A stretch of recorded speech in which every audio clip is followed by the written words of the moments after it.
बातमी आहे महाविकास आघाडीचीच। प्रकाश आंबेडकर हे उद्या आपली भूमिका स्पष्ट करणार आहेत। प्रकाश आंबेडकर हे उद्या आपली भूमिका स्पष्ट करतील। मवियाच्या जागा वाटपाचा तिढा आज सुटणार का हे आपल्याला बघायचं आहे। आज जर का हा तिढा सुटला नाही तर वेगळी भूमिका घेण्याचा इशारा हा वंचितकडनं प्रकाश आंबेडकर यांच्याकडनं देण्यात आलेला आहे। प्रकाश आंबेडकर त्यामुळे आता उद्या आपली भूमिका स्पष्ट करू शकतील।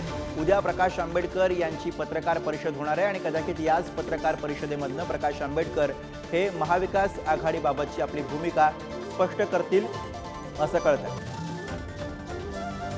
आणि याविषयीचे अधिक अपडेट्स घेऊयात। रिद्धेश हातीम आपले प्रतिनिधी सध्या आपल्या सोबत आहेत। रिद्धेश, महाविकास आघाडीचं अद्यापही काही फायनल झालेलं नाहीये आणि वंचित सुद्धा महाविकास आघाडीचा भाग असणार की नसणार याविषयी की सुद्धा स्पष्टता आलेली नाहीये।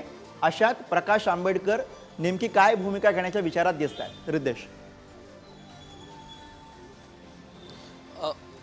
नक्कीच आपण पाहिलं महाविकास आघाडीतील जागे वाटपाचा जर तिढा सुटला नाही तर आम्ही वेगळी भूमिका घेऊ असा इशारा प्रकाश आंबेडकर यांनी दिला आहे आणि त्या संदर्भात ते उद्या त्यांची भूमिका देखील मांडणार आहे। कारण आज सांगण्यात आलं होतं की महाविकास आघाडीतील जागा वाटपाची आज जाहीर होऊ शकते, त्याचबरोबर ठाकरेंच्या शिवसेनेची देखील जागेंची यादी आज येऊ शकते आणि त्यामुळे आज जर महाविकास आघाडीतील जागा वाटपाचा तिढा सुटला नाही तर आम्ही आमची जी भूमिका आहे ती आपण पाहिलं। महाविकास आघाडीमध्ये जागा वाटपासंदर्भात प्रकाश आंबेडकर हे नाराज होते आणि त्यांना पाहिजे ती जागा ती मिळत होती, त्यामुळे कुठे ना कुठेतरी महाविकास आघाडीच्या विरोधात त्यांनी अनेकदा वक्तव्य देखील करताना आपल्याला पाहायला मिळाले।